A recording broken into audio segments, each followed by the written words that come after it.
Good afternoon, everybody. Thank you very much for joining us. Those of you joining us shortly or already online, watching us live, thank you, thank you, thank you.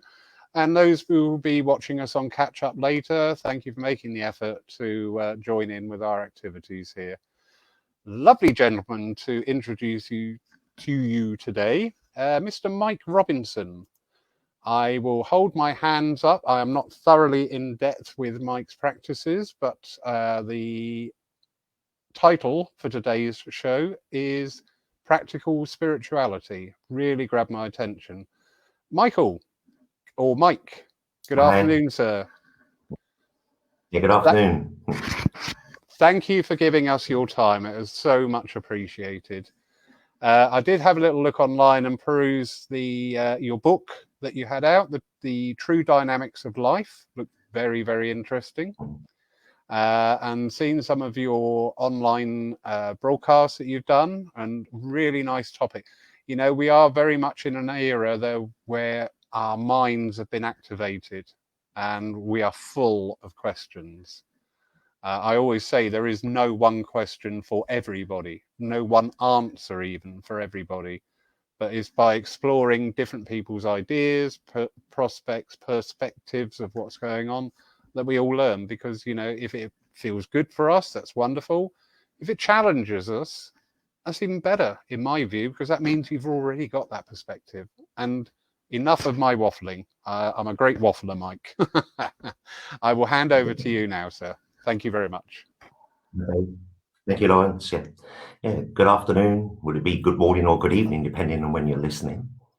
So I'd like to thank you all for attending. Where do we start? I suppose we always have to start at the beginning.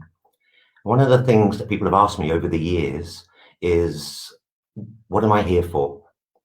What's my life purpose? What's it all about? And to answer that question is quite simple on one level, but to understand it in reality is something different. And the answer is, you are here to spiritualize nature. And that people then go, what does that mean? And they go, well, like, you, whatever you are, the intelligent part of you, is living in a human body. And that human body is, if you like, a human animal. And that animal has animalistic tendencies. And so we come into this animal, if you like, this human. And while we're in this human, we spiritualize it. What do we mean by spiritualize? We calm it down, we tame it. And once it's been tamed, then we start to do what we came here to do, which is spiritualize other aspects of nature, which may be other human beings. It may be some wild parts of nature that are on this planet. And then they say, well, what's my life purpose? And I say, well, that is your life purpose.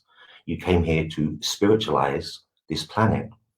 And so who is the you? So you come in here, and you're in your body and you're living in your body, but something happened at the moment you were born. You started to become conditioned. Your parents started to talk to you, if you had parents, or the situation was.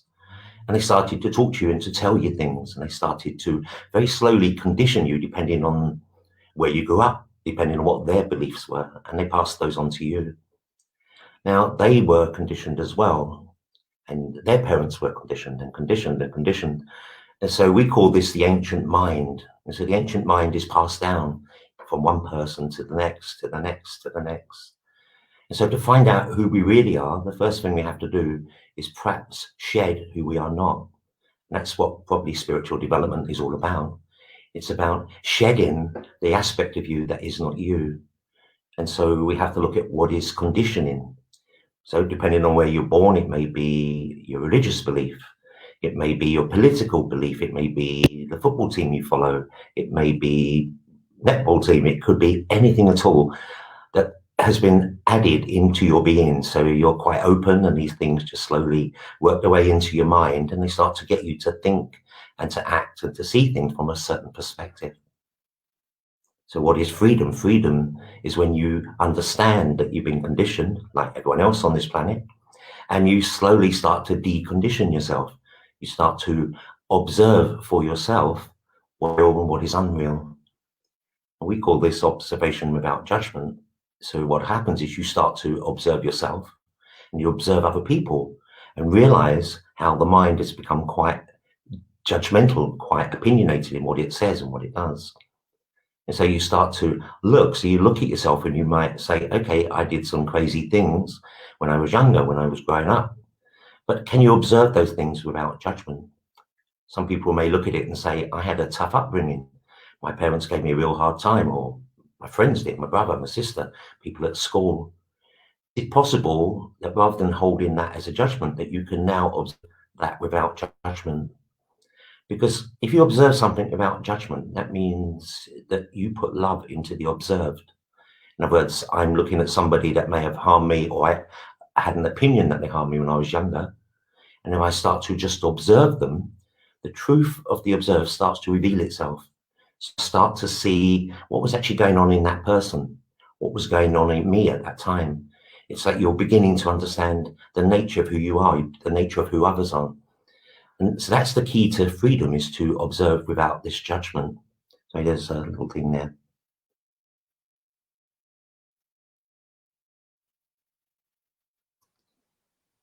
Yeah, so someone's they're already putting back to me what I actually said, which is that we become free, to set ourselves free.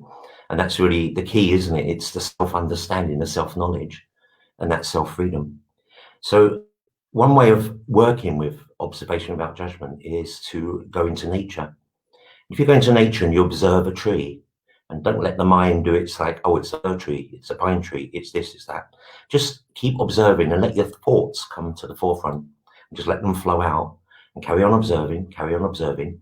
What happens is that gradually all those thoughts disappear, and then there's no separation between you and the tree, that you become one, that you're actually observing that tree. And as something goes on, you can start to feel things inside of you. You feel a change, you feel a connection with that tree. Now, if you can do it to a tree, then you should be able to do it to other people. So the next time you're with someone, observe them and watch what your mind is doing. Watch, is it forming opinions or judgments? Is it making things nice? Is it making things bad? What is going on? And you just observe and just watch. Let those thoughts go, let them go, let them go. And then you start to become one with the person, the observed. You becoming one with that person. When you're one with a person, sometimes it can make people a little uncomfortable at first, because it's almost like you become vulnerable, you become open. And it's in that openness that all the understanding of life comes to you. I hope you're all with me on this one. It's still going. Right, so that's how you get to know you, and that's how you get to know anyone else. Because the key to freedom on this planet is self-knowledge. And it's only self-knowledge that can set you free. We call this planet the planet of emotions. And when you think about it, everything that you do is affected by your emotions. So what are these emotions? Well, we talk about fear, we talk about anger, we talk about pride, we talk about jealousy. And the root of all of them, right down there at the bottom, is the fear of what? It's many things that you can be frightened of, and some of them are so subtle. And it's beginning to understand, how did I get to the root of this fear? How was it embedded into me? Where did I first pick up this thought? Where this feeling, because remember, thoughts and emotions are feelings, there's a feeling linked to it. And so when we start to observe ourselves, we start to observe and realize how emotionally we have been suppressing feelings, that we've been storing things inside our body. Every time you've had a negative thought, judgment, and opinion, and you can imagine throughout a life we go through thousands of them, we store those in memory. And that memory is stored in our mental memory bank, but it's also stored in our body.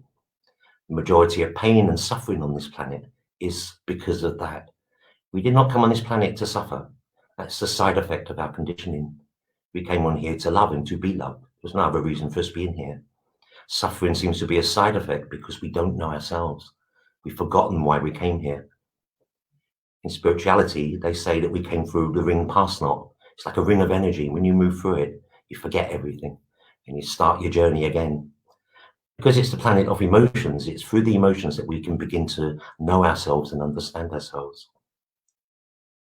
I think it was Buddha who said that desire is the cause of all suffering. So you have to say, right, what did he mean by that? And so you think, well, okay, I desire a fast car. Why am I going to suffer? Well, because I probably got to work my thing off to get the money to get that fast car. Then I want to know, why do I want that fast car? Is it for my ego? Remember, still desire, link into the ego. Is it to satisfy that part of me? Is it because there's a fear of feeling that I will be less without it? I have to really look at what emotion is behind any of my desires. Is there an emotion there? And some people often say to me, well, can you live without desire? Well, that's a tricky one, isn't it? So what you have to understand is that with desire, it's important to have no attachment to an outcome. And that's where the pain comes, because people often desire this and desire that. And when they don't get that desire fulfilled, they start to suffer. They start to feel uncomfortable. They're upset.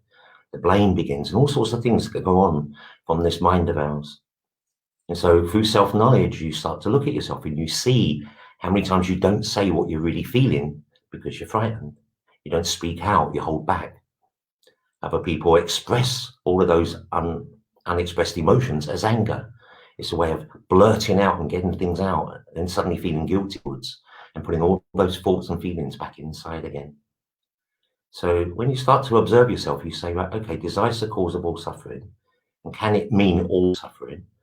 And if so, what have my desires brought me? My desire for peace, my desire for freedom. It's important to really get in there and look at yourself and understand yourself. What are my desires? What do I desire? And why do I desire it? And then we look at the root, which is, as we said earlier, is fear. What is fear? How does it get into the mind? How has it got into us? And as we said earlier, it's through conditioning. What we've seen in every single person that I've ever met is that at some point when you were young, something happened to you where you felt your first point of pain. And because of that first point of pain, that was when you realized you come on this planet to love and be loved. But at some point, something was shown to you that lacked love.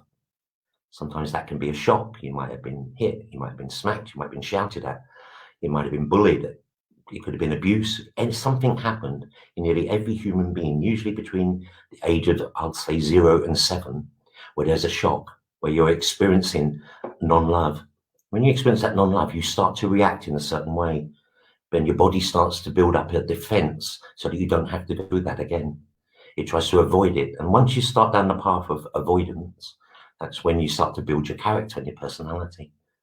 But all of that character and personality isn't you. You are beyond all that.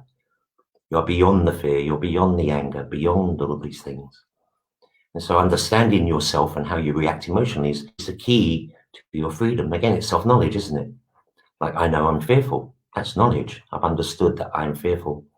When I was younger, I didn't always speak out. I didn't always say what I saw. That's self-knowledge, isn't it? I'm finding out about me. No one's having to tell me, I'm seeing it. And that's the key to all of your freedom. It's about watching yourself, understanding yourself, being very aware of what you do and how you do it. One of the big questions people often ask me is, do you meditate? And my answer would be, no, I don't, because I'm too busy meditating. And what I'm really saying is that when you start self-observation, self-awareness, you're always observing, which is what meditation is, isn't it? It's about being aware, coming aware of yourself and your surroundings, not trying to suppress anything, not trying to escape or run away from anything, just being who you are. And that's another key to your freedom, isn't it? It's like I'm watching myself, I'm understanding who I am. I can see that I'm frightened, I can see that I get angry, I can see that I'm jealous. But none of that's negative. It's not positive either. It's dead stuff. And that's the observation about judgment, because I don't see jealousy, fear, or anger as being good or bad. It's jealousy, fear, and anger. So when I'm observing myself without judgment and opinion, I can say, okay, I realize I'm angry. I'm not good for it. I'm not bad for it. I'm just angry. And I want to know where that anger comes from. Where did it start? And then I get to the root of the anger and I go underneath. I see the fear. I'm frightened of expressing myself. I don't say what I feel. I don't get things out of me. I let them to build up. And that's what you do through that observation. You begin to see, right, okay, I've realized I'm jealous. Jealousy isn't good. It's not bad. It's jealousy. And so it's saying, right, okay, I can see that all this is going on inside of me. And this is what makes me who I am. But it's not my deeper am. And that's what I want to get to, is who really am I? And as I said, you came on this planet to spiritualize nature, not to get caught up in it. But so many get caught up in the aspect of being human. You watch humans when they're maybe going into their teenage years and into the 20s, very similar animalistic potential inside of them, that they want to gang up, that they want to do crazy things, that they disturb the peace around the family unit, etc. And you go and watch a pride of lions and you'll see them doing the same thing. You see some young ducks, a young dog, maybe cats, but all go for the same thing. So the animal tendency is in that human being that you've come in to occupy, to spiritualize. Once you calm down all the wildness, all the animal stuff, it's then that you get into an inner peace. You start to see yourself for who you are. You're not running anymore. You're not trying to hide anymore. You start to see it. I was very young. I was very shy, and I thought, what is this shyness?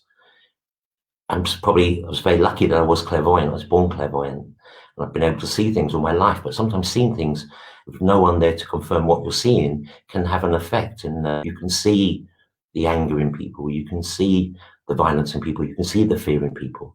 And it's just through observation that you see it. But not knowing what to do with it is something completely different. So for my own personal life of seeing it and understanding it took quite a long journey, and then knowing what to do with it. What do you do with that? You've got that vision, you can see what's it all about. And then getting to a point where I shut everything down, that I didn't really want to have that vision. I wanted to go off on an adventure. I was brought up in a very suppressed life, brought up in children's homes. So I wanted to go off and do crazy things, which I did for quite a while. But inside, there was still that inner knowing that you have to listen, that I had to listen to me and find out who I was. And there's that concept they always say, I'll listen to you in a voice. And hundreds of people all say, yeah. There's lots of books about it, listen to you in a voice. And what it does, it starts you on a process where you start to actually listen to what's actually going on inside your mind. And the more you listen, you start to observe. And you'll hear your mother speaking, you might hear your grandma speaking, granddad, you might hear the school teacher speaking. You start to realize that the fabric of the mind is very sensitive. And all of these things that are said to you are imprinted into your mind and into your being. Some you'll accept, some you reject. And it's that understanding of how this mind works. I'll give you an example. If I was to start talking to you about my aeroplane journey and how my experience at an airport went on, at the same time I mentioned the word airport, aeroplane, from your memory bank will come up all your memories, your stories linked to my aeroplane, my airport story. And what a lot of people do is that before I can finish my airport story, I'm hearing your one. And so it's almost like I've used that word as key, as a magnet. It's drawn from you, your airport story. And you may wait till I finish my airport story, and you might try to trump my airport story with yours being perhaps more dramatic. I'm just giving you an example. The next time you're having a conversation with people, listen to the key words that bring up your story, the story that you wish to put out, and see if you can hold back your story and just continue to listen to the person. Because that's the key. The problem is that often we start thinking when people speak rather than actually listening. And when we start thinking, we're analyzing, we're comparing. Like your aeroplane stories come up, and it's there, it's in your mind, and you can't wait to get it out to join, rather than actually just sitting there and listening, totally listening. And so there's another little key, isn't there? It's important to listen, because as I said, to me, meditation is listening. I'm listening to my mind. I'm listening to the silence. And in that silence, everything is there. You can see it all. And some people see visually, like I see color visually around people. I've known a lot of clairvoyants, healers, etc. They don't sort of see color, but they feel color. They know what the color is by feeling. And a lot of them have exactly the same sense that I do. So I'm seeing perhaps the color blues, yellows, and greens around someone, feeling the color blue, yellow, and green. And so feeling, seeing, sensing, hearing, listening, these are all your senses that you are using to be here on earth. It's important to allow them to be free, because everyone has that gift inside of them. As I said, you didn't come here to suffer, to get caught in this mess. And that's what we're in now. It seems to be we're in a mess where people don't know, and there's so many ideas and philosophies to supposedly get us out of the trap that we put ourselves in. The idea is let go of that, let go of everything, and allow something much deeper to take control of you. And that deepness, that thing is intelligence, isn't it? Some people might label it God, they might name it spirit, whatever. But in the end, it's an intelligence. It's an intelligence that starts to take over your life but you have to be attentive to hear it, to understand it. And you start to rely on feelings. You get a feeling to go into a shop, go in that shop. You might see that bargain dress, a bargain trousers, pair of shoes, whatever it is. You trust that feeling. But if you've already got in your mind an opinion, oh, I hate that shop, it's too expensive, you're not going to find that bargain. You're not going to find that perfect dress, that perfect pair of trousers. It's a matter of being able to listen to yourself all the time, because as soon as you've got a judgment, so my judgment is, I don't go in that shop, it's too expensive. It's my opinion, isn't it? And that opinion isn't intelligence, it's just me, just the way I think. And it's getting to the root of us, is saying, okay, I'm going to really listen to my feelings. And suddenly stuff starts happening. So that dress, what really happened? Did you go to the dress, or did the dress come to you? Did that pair of trousers come to you, that pair of shoes, whatever it is? And putting it into our daily life, because spirituality can be quite complex, but it's not. It's about living, it's about breathing. It's about just being you. We're here on the earth. Like I said, we have a reason for being here. We've just got caught up and stopped fulfilling that reason. We stopped spiritualizing nature. We stopped loving because we didn't understand what love was. Love is just being. It's just a matter of just looking. I don't do readings now like I used to, but the idea, concept of reading was that whoever sat in front of me was to just observe them without judgment. And as soon as you start observing them, you start seeing things. They just start revealing the nature of that person. But what I was really looking for in a strange way was anything that lacked love. Because if it lacked love, I wanted you to talk to them about it, to have a word about that. I wanted to find out what wasn't love. Because if you get rid of what isn't love, what's left must be love. That's the key, isn't it? It's another key that on your journey, get rid of what isn't love. So how do we do that in our lives? There are a couple of things that you can do, a couple of tools that you might be interested in. One of them, the first one is speak out. Say whatever you feel inside. Let it come out. Now, sometimes when you're letting it come out, what's coming out is your opinion, your belief, your judgment. And you let that go out, but you observe yourself when you're speaking. And after you've spoken it, you realize that was a bit crazy. That was stupid. That's my belief. That lacked love. That was just what it was. And another way to get all that out is that when you're feeling tense, you're feeling upset, angry, whatever's going on, fast write. And fast writing is where you get yourself a pad and you can go, I'm really frustrated, work is rubbish, my relationship's gone to pot, whatever. And you start off with a sentence, whatever sentence is there in that moment. And you start really writing very, very fast. You write whatever comes into your mind. Doesn't matter whether it makes sense, doesn't matter whether it's just crazy stuff. You just keep writing. And then the more you write, the more you empty yourself out. Because remember, this is the key, to empty yourself from of the past. You'll suddenly get to a point where the brain will go very quiet, the mind goes quiet, and you get there's a sigh of relief that this energy that was frustrating you has gone. Because in the midst of that fast writing, you tend to see what has caused that issue in your life anyway. It's a way of emptying that. So if you ever want to clear yourself, if you ever get stuck, oh, why isn't this job working? Write it down and then just let the mind go. Write it fast. Don't bother about full stops, commas, capital letters. Just write. And if it doesn't come out as words on paper, just scribble. Just get it out. So the key to finding out who you are, first thing you have to do is get rid of who you are not. It's about shedding those bits of you that were no longer you. They're no longer needed for this part of your journey. Maybe another key, I might have to actually get Lawrence to put a link up to this, but I'll explain it roughly to you. We have the process and it's called the 1122s. 1122 is seen as key doorways. And what you do is you think of a sentence. So let's say, what's your issue in life? Maybe it's health. So if it's a health issue, you write down the sentence, I'm well and healthy. If it's a financial issue that you've got, you could put, money flows to me in a positive and abundant right now. Could be if your issues around your spirituality, I'm at peace with myself and the world. Even if you're angry, you want to get that anger, I'm at peace with myself and the world. Fearful, I express myself fully in every moment.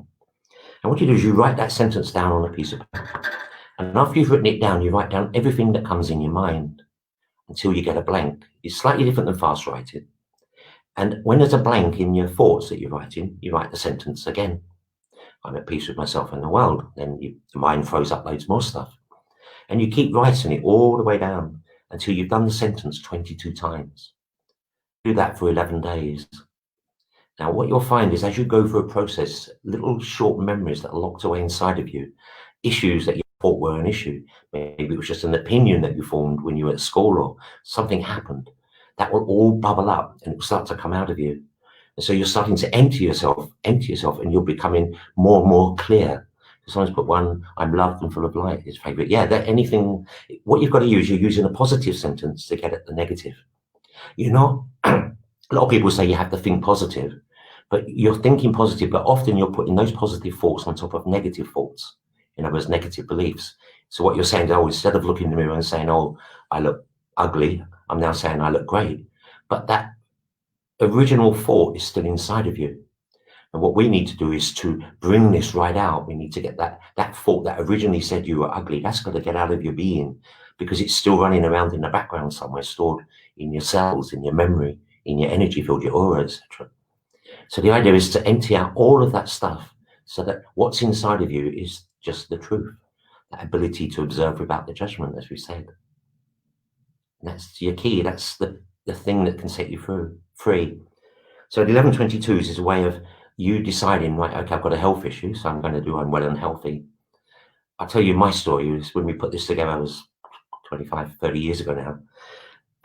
I was doing the I'm well and healthy, and I got to about day 8, and I will say that, probably about day 8, sentence 12. And all of a sudden, the memory came up that when I was in the children's home, I was abused. And all of the memory around that abuse came up. And I'd all looked at it before, but I obviously hadn't got to the root of it. Now, as this memory of the abuse came up, it came up as pure memory and pure feeling. And I'd always had a little ache in my stomach every now and then. I could feel a little knot that I couldn't get to. And suddenly that knot undid. And when it undid, it was almost like I could feel the energy rise up. And also a smell to it, a scent. It was really strange. And it came right out of me, and I could see everything that happened. And I was just writing it out. The tears, emotions all came up. It all came bubbling out of me. And all of a sudden, in the same breath, I have to tell you it in this way, I saw this man in Egypt who abused me, he was in Egypt. And I also saw me chasing him in Egypt. And I suddenly thought, I wonder if this is karma. I wonder if this is what karma is. I wonder if there were past lives and I chased this guy, and in this life he chased me, and I had to lock myself in a cupboard to get away from him. I wonder if there was something that was linked. Now, in that moment, because I observed it without judgment, because the way it just blew up in my mind and everything was there, I observed it without judgment. Suddenly, it was all gone. The pain was all gone. There was no emotion in that abuse anymore. It was no longer locked inside my body. Everything was gone. I was free of my past. I don't know if you can understand that. So it's a technique that if you use it, you'll find that if there's anything hidden or hiding inside of you, you can get it out of you and you get your freedom again. The freedom to be yourself. Okay. And then what else we want to talk about? We want to talk about life at the moment. And a lot of people are saying, well, there's this virus going around, there's this and that. Some people say it's fake, it's not real. Some people are saying, oh, it's this, it's that.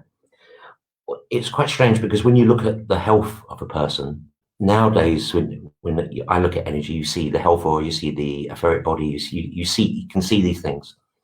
And what we understand, which is coming in from science, and we've always known this about nutrition and eating correctly, is that we have a thing that some of you may already know about now, the microbiome. And the microbiome is your more bacteria, if you like, than you've got cells in your body. And within that microbiome are held viruses. So you hold viruses inside your body. If you've ever had herpes, a cold sore, you'll notice that sometimes you don't get a cold sore for however long, and one day you eat some peanuts or something and it sets it off. Now that herpes virus was already in your body and it was behaving itself. It was controlled and it was sitting there. Some people may have the chickenpox virus, and you may have caught chickenpox when you were younger. You never got rid of the virus, you just contained the virus. The virus lives inside of you and it's locked away. And the thing that's holding it in place is it's in your microbiome, it's the bacteria. So you have a balance of bacteria and viruses and microbes and all that, all living inside you. You also have it living on your skin. You have your microbiome of the skin, and all of this energy, all of this, what we're going to call it, microscopic stuff is living around you. You also know that there are various coronaviruses. They also live in a human, and they live in animals. They live in cats and dogs and basically every animal. And these viruses just sit there. And what happens is, what keeps your microbiome healthy is your diet and nutrition. They call it the gut health nowadays, that you have to make sure you've got your probiotics, you've got to have your prebiotics, you need to make sure you've got your vitamins and minerals. Now, if you keep that energy body in harmony, in balance, there's a greater possibility that the microbiome won't receive or release what's inside your body. It won't release the virus. It won't release your herpes. It won't release your chicken pox and you get shingles. It won't release these things. It will just keep everything in order, in balance. And the microbiome really is your mind. It's your mind is linked to the microbiome. And so a lot of what's going on now is stirred up a lot of fear for people, and some people are very frightened. And other people are very angry and very rebellious, and I'm not going to wear a mask, I'm not going to do this, I'm not going to be controlled, I'm going to... And I have to get to the root of it. It's like saying, from a spiritual viewpoint, what is it really all about? Now, the people who are in rebellion, I would say 2,000 years ago, a very wise person who was on the planet, one was asked something about linked to the government, particularly the Romans, and he used a sentence and he said, "Give unto Caesar what is Caesar's." In other words, it's none of my business. I've got to be about my Father's business. I'm here to understand me, to be with me. It's not my job to rebel and shout and get angry in front and go crazy. My job is to be myself, because if I've spiritualized me, then that gives me a better chance of spiritualizing anything else that needs to be spiritualized. And that's everybody's task, whether you know it or not. That's why you're here. You're here to do that. Because, as we said earlier, you didn't come here to suffer. We didn't come here to get caught up in all of this. We didn't come here to go off and fight the governments and fight wars. That's all violence. That lacks love. Totally lacks love. So if someone says to me, well, you've got to wear a mask to go on a planet. Okay. Give unto Caesar what Caesar's. I don't have an issue with it. It's not my fear. I'm not living in their fear, and I'm not avoiding it. I'm not going to fight it. I'm going to see it for what it is. And I think that's really important for all of us, is observe all this without judgment. Can you understand it? As soon as you start observing it, it changes. I'm not seeing the government as being good or bad. I'm seeing them as being the government. And I might look at some of it and think, well, that's absolutely crazy, but I'm still just observing. I'm not saying that crazy as in it's negative. I'm saying this is what's happening. We're in this world at this moment for a reason. Why do you think you're down here and all of this is going on, creating all this chaos and madness? And yet you can step back from it and be caught in it. Go out and enjoy your walk. Enjoy meditation, if it's constant. Enjoy that listening to yourself. Enjoy coming on here and listening to the mediums and the teachers, and this just allow yourself to be you. Don't get caught up in all the fear, the worries, the doubts. If your immune system is compromised, why not take the precaution? It can take a while to rebuild your immune system if it's run down. You don't know where, like I said earlier, first point of pain happened inside of you that caused you perhaps to have an issue, to cause you to suffer. And as I said, we didn't come here to suffer. We come here to end suffering. We're not supposed to be on this planet suffering. That is not what we came here for. It's a side effect of what's happening. And someone's saying, am I a hypnotherapist? No. A lot of what you are saying resonates from my hypnotherapy training, parts therapy. And that may well be so, actually, Fiona. I think what it is that when you start to understand yourself, you'll see that a lot of these things that we think, they are inside of us. And it's the more you look at you, that's where you know it. Like I say, someone's just said, well, just be and enjoy it. Exactly. That's exactly it. Enjoy your cooking, enjoy your food. There's no reason for it to be bad. Now, if you are in a situation where you're struggling financially, try and get to the root of it. How did this come about? What's gone on in here? Maybe it was an illness, maybe it is. But you can still go back to that process I told you, 1122s. And you can get to the root of it and get it out of you. Bring yourself back to balance. Obviously, people are being thrown into some kind of chaos because they don't really know what to happen. My wife today, she had to go and meet somebody who was basically told she's not to see anybody by her doctor. She feels good, her immune system's good, she feels healthy, but she's at an age where they're saying, no, you need isolation. And isolation's kind of got at her a bit. And it's a bit like, I don't know what this is all about. I just want to get out and see people, I want to talk to people. And so my wife managed to get over to see her today and had a good chat, spent some time chatting outside an issue, because that's what was expected. But there's this sense that that's where we need to be. We need to be out communicating. And I get we can do the 2-meter thing. Why not? What's the issue with it? Actually, when you understand energy and the frequencies in your aura, 2 meters is pretty good, actually. Meters okay as well. There's a sense of you can pick up more feeling from a distance. It's suddenly when you're swamped by someone, it's hard to find you in the midst somewhere. So it's about understanding that's what your energy is doing all the time. It's picking up things. It's picking up and giving out, picking up and giving out. Now, if you're in that part of yourself where you've got to the root of you, then you'll be much more giving than you are picking. Yeah, someone's asking for the 1122s for the Facebook page. Yeah, I'll put it up for you shortly after. I'll get Lawrence to do it. Yes, no problem. Mike, this is enthralling. Yeah. Really is absolutely enthralling. Resonating so many levels, and what you were saying is so interesting. You know, we were talking before the live feed. You know, I'm always very mindful of why we're here, but there are so many interesting things, and one of them is if we're all in this global network. We're all in this psychic field, and we're all hearing what we're thinking, and we're saying what other people are thinking, because we're all getting linked up. It's absolutely astounding.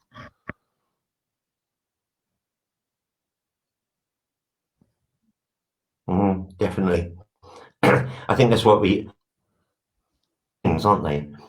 And that if people can put out a positive thought, or they can put out a negative thought, and everything that you do is put in like something into the world. You're putting something into the world, and it's being conscious of what are we actually putting into this world. And it's really important to understand that for what am I putting into this world? I'm responsible for my actions. No one else is. I'm responsible for my thoughts. I'm responsible for my communication, because it gave me a chance to look at what life was really like. I grew up with people who had really difficult situations, and who have suffered and have seen some really crazy things in their life. And you can watch how they become rebellious, and they rebel against the system. Many of them might go into drugs, or they go into alcoholism, or they just lose it. But so many more can. You come back, and it's about observing yourself without that judgment. Just gives you that freedom.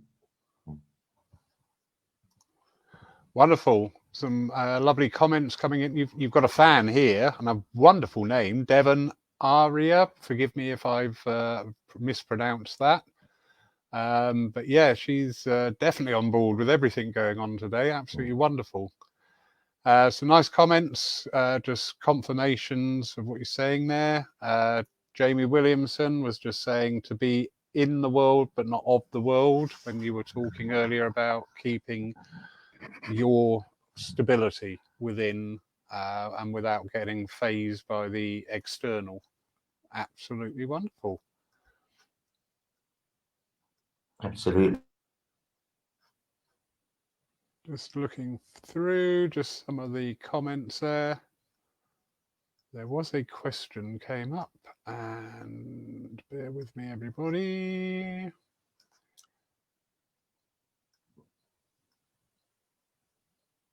Just a statement here. Lovely Fiona Parry Dodd, absolutely top-notch healer. Absolutely top-notch healer.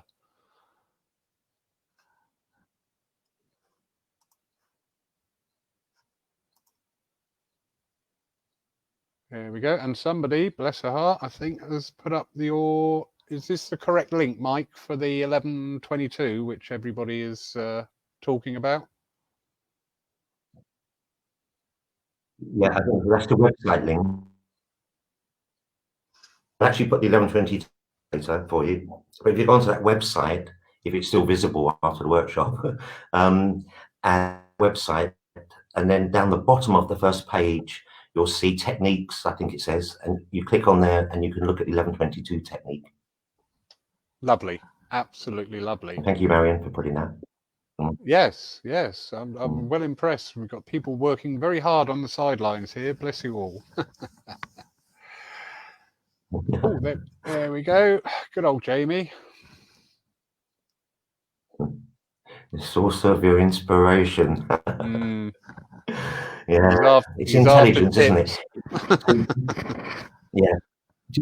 To define it is to say it's an intelligence. It's a matter of listening. It's a matter of being aware. A matter of all that observation without judgment. It's suddenly you start to see the reality of things, and in that reality, so many things are revealed. And like you said, it's like you're on the earth and you're living here, but it's understanding why you're here. Well, how do you know that? Is observe it without judgment, and you start to see the root of everything. It's all there. Through self-observation, for observing everybody else, observing nature, you begin to understand it. You realize what you're doing down.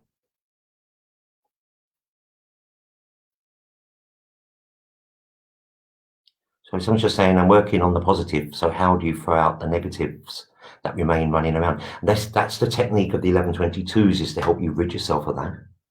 And it's also the fast writing that I spoke about earlier, is to empty yourself of that.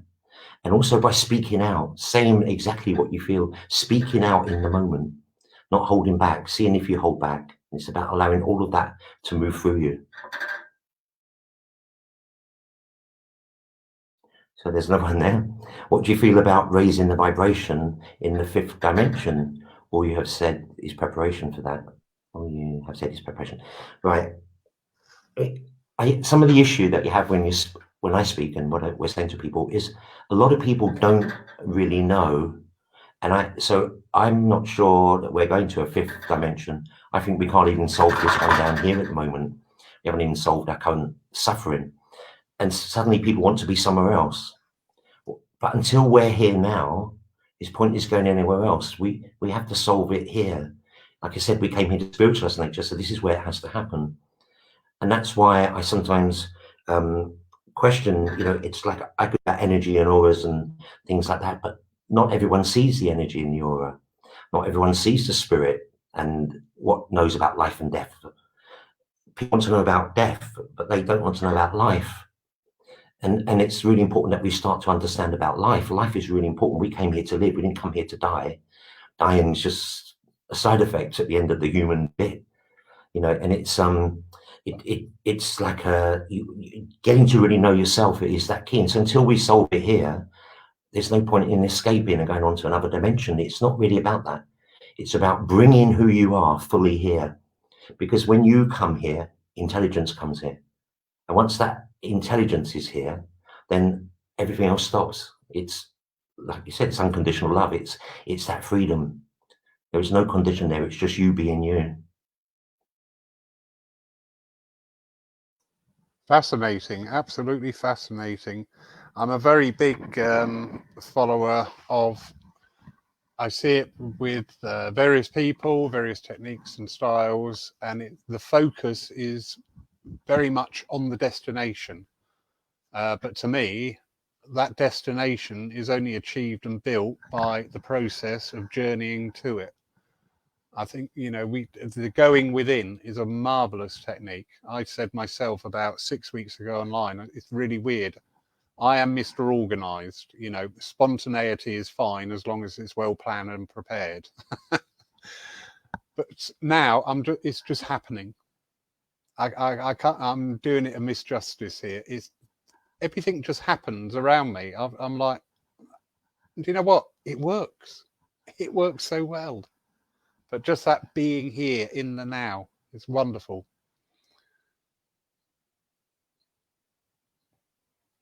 You keep going quiet, Mike. Yeah, I'm not sure if you're frozen or... if you look at a lot of the new age, Yeah. Right. Can you hear me now? Yeah. If you listen to a lot of the new age stuff, it's all about escape. It's all about channeling something or other, bringing something here. But what you're doing, you're listening to something external rather than listening to something internal. And I think that sometimes that can create confusion for people, because people are seeking knowledge, they're seeking information. They want to know about this and that. Like I said, you want to know about death. We've got to find out about life. And then you realize that life and death are exactly the same thing. If you're at peace here, you're going to be at peace in death. If you're confused here, you're confused in death, because you understand that the link between life and death. Because as we know, it's not you that's dying, it's just your body. That's the animal that you took on. You've let go of the now where are you? Now, if you're confused here, you're confused there. So the idea is to end the confusion so that you can understand what life is really about, understand what. You've got to stop separating things. And that observation about judgment is you're not separating anymore. It's not good and bad. That doesn't. And you observe it, and you when I see the violence and the madness that may be caused by religion and political, utter madness, isn't it? And it's like, but observe it, and I can see why they do what they do. You can see how the conditioning, you can see what it's brought onto them. But it's just violence. And that's that freedom. Very much. Mike. And that's why we say be here now, be here in this moment. Never mind about out there, never mind about the future.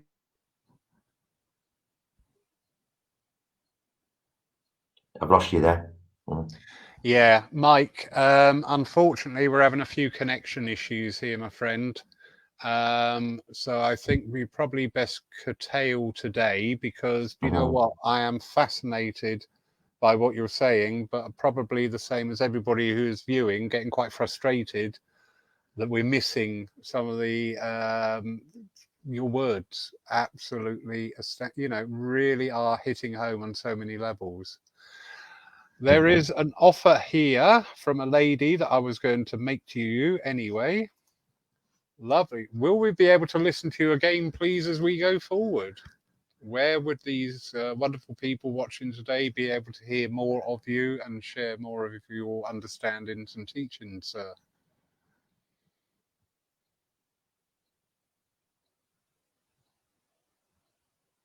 Different things we could do. I mean, we can either set up another Skype here, and I do a course which we call the membership. It's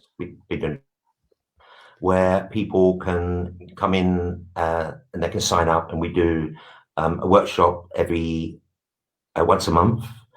Then we have a Facebook wall which people can connect to throughout the month. We get set tasks.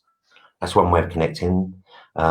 We travel quite a bit, so whatever at the moment, the traveling is curtailed slightly. Next one will probably be a big group in Greece, in Patmos. That's one we're planning, and then we travel around. But now a lot of it is online. So if you are interested, you could. I'll put my Facebook page, and that way we'll let you know when talks are coming up or anything else is coming up. That would be absolutely wonderful, Mike. Mike, it is such a shame. Read a couple of these if I can. Yeah, technology is a bit conspiring against us. It's such a shame. I'm so enjoying hearing what you're saying, and it's all about perspectives, isn't it? If I say that chair is blue, somebody else will say it's greeny. You know, it's a chair at the end of the day. The truth is it's a chair, regardless of how we view it. And what you're saying is ringing away on so many levels within me, and I know by the comments, so many people. We will definitely set up, if you are willing, to have another session.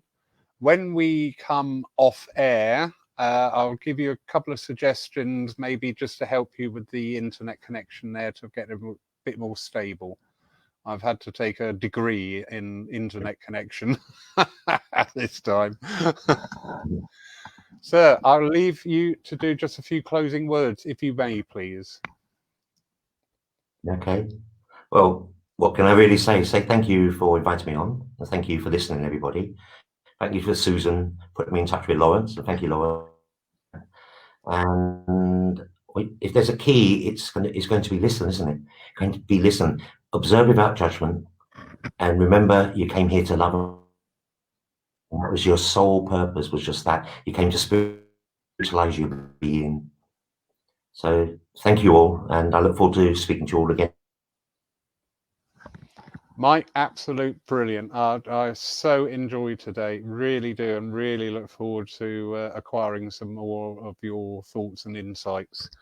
For those of you watching today, if you have been a little bit frustrated by the connection issues, I do often find that once the video is available on the church Facebook page on the videos tab, that the software actually takes out some of the interruptions, so you may well be able to pick up and hear it more fluidly.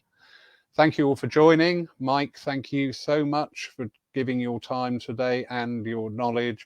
Brilliant, absolutely brilliant. We will say a very farewell to you all. Whoopsie. We'll say farewell to you all today. Those of you may be interested, on Sunday we will have our first ever live streamed service from the church. There will be no internet interaction, so we won't be doing as it has been with comments coming in. We will not be able to view that, but you're more than welcome to sit there and join in, and you can live stream and watch our service with David and Irene Jackson this Sunday, 3 o'clock on the church Facebook page. Mike, I'd like to invite you, please, just to say a fond farewell to everybody. If we can get you off of mic. There we go.